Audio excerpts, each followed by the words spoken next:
As a pharmacist, I'm very busy, but that doesn't mean I'm too busy to read. I'm over 420 days into reading every single day, and this is what I read during the month of February as a busy pharmacist. So the first book I finished was Illusion of Stars. This was an audiobook. This book was written by Sarah Marie Page and primarily narrated by J.C. Pryor, and I gave this book 5 stars. It's a fantasy romance book, but it has a lot of magic and medicine mixed throughout. So the main character, Izzy, in this is the apprentice to the royal physician, and she is wanting to get that position. And so there's a lot of medicine pieces throughout this, and actually the medicine side of things is a huge part of the plot. I've done a full review of this, so I'll leave that link down below. But if you are interested in political intrigue, slow burn romances, fantasy mixed with medicine, and a really good dive into self-worth, I highly recommend reading this book. Izzy is a terrible spy, and she's trying to uncover the truth, and I just think this character is incredibly relatable, and this book was so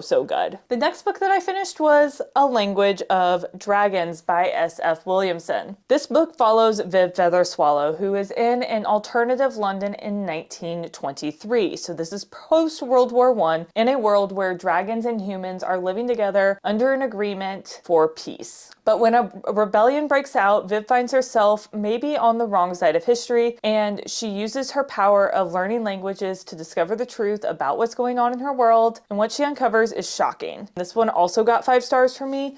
And I will be honest, I'm not normally giving out 5-star reviews. I just got really lucky and picked up some great books this month. But this had a lot of very timely political themes in it. Really swoon-worthy romance. It's a young adult romance, so the romance level is pretty low as far as it's just, they have some stolen kisses, which take a while to get there. But the other thing I like about this, as somebody who likes science, they actually put some dragon science in there, which I know is not real, but it was really fun to learn about dragon anatomy and dragon communications, and it was just a very unique take that I haven't seen before, so highly recommend this one as well. The next book I read was The Fall Risk by Abby Jimenez, and this was a short story that was given to me through Amazon First Reads. So if you have an Amazon Prime membership, you can get free books at the beginning of every month, and so this one was free this month, and it's a Valentine's themed book, so I read this around Valentine's Day, and it's a forced proximity romance between 2 neighbors whose stairs get taken away from them, and they're stuck together on Valentine's Day weekend. Both of them have had a lot of trauma in their past, and they're stuck together, and so they get to know each other, and it is a really cute romance. However, I will say that there's some heavy topics of stalking in this book that I really didn't expect. It wasn't written anywhere on the Amazon page that was going to be such a heavy point and a big point in the plot. So just giving you warning if that's not something that you want to read. This is only 86 pages, but it does come up in a lot of them. I personally gave this one 4 stars. The next book is the prettiest book that I read this month, and it is Scalebound by Logan Piercy. This is a fairy tale fantasy romance book with, not surprisingly, a center topic of dragons. This book follows Aurelia. She's 20 years old. She's been locked in a tower all of her life because she's half human, half dragon, and has golden blood that people are willing to kill her for. And so her dad is the king, she is a princess, and he's had her locked in this tower this entire time. But when a plague comes to ruin the kingdom, Aurelia is faced with the decision of staying hidden in her tower or convincing her dad that she should go out there and fight for the kingdom. And so he eventually agrees, and she goes on a quest to save the kingdom. And I would say the first half of this book really is not my favorite, and I think this was really marketed wrong in the sense that it was marketed for an older audience that was interested in Fourth Wing and interested in Lightlark. And I would say that this book would be ideal for 13 to 15-year-olds. While I did enjoy especially the second half of the book, which I feel like was a lot more original than the first half, I ended up giving this book 3 stars. Now, the next book that I read, I'm currently reading, but I will have it finished before the end of the month. I just need some time to edit this, okay? I'm currently listening to it, and I know I'm going to finish it because I'm really close to being done, is That Time I Got Drunk and Needed a Love Potion at a Werewolf by Kimberly Lemming. Yes, I'm aware that that name name is quite something, and this book is also quite something as well. So this book is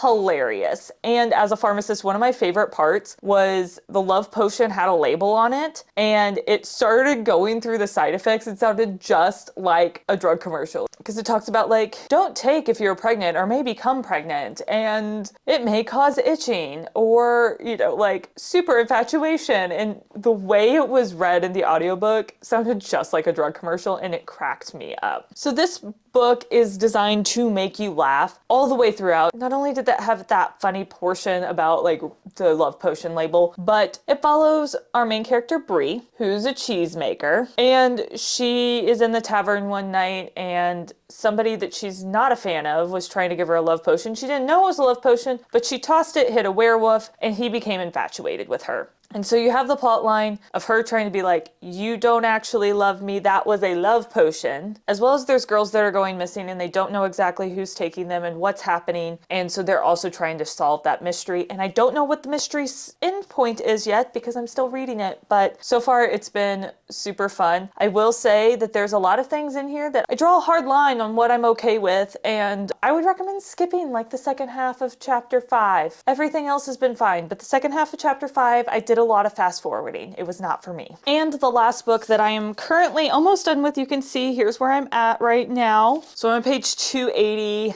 of like 406. So I will definitely finish this book in the next couple of days. And that is Heartless Hunter. This has been on my wish list to read for a while. And it follows Rune, who is a witch that is in a city that hates witches, and she is trying to save the witches, but in order to save them, she has to get close to the witch hunter that is her greatest enemy and could be her ultimate downfall. I personally really enjoy books with witches in them. I don't know, I've always really liked Halloween and like the Sanderson sisters. Like I loved Hocus Pocus. So I think that's where my love for witches came from. Also, if you watch Supernatural, I absolutely love Rowena. She's one of my favorite characters. So not surprising, I am eating this book up. It's gonna be somewhere between a 4 and a 5 for me, depending on how it ends. And I'm super excited to finish this one. It's been really, really good. So there you have it. Those are the 6 books that I read in the month of February. So what's next on my TBR? I'm gonna have to finish the Crimson Moth duology, so Rebel Witch will be on the agenda very shortly after this one because I need more. I already know that I am going to need more. I have 126 pages left and I need more. So Rebel Witch it is. Me and my best friend have also talked about buddy reading Belladonna, so we'll see if that happens, but that'll be another one as a pharmacist that has some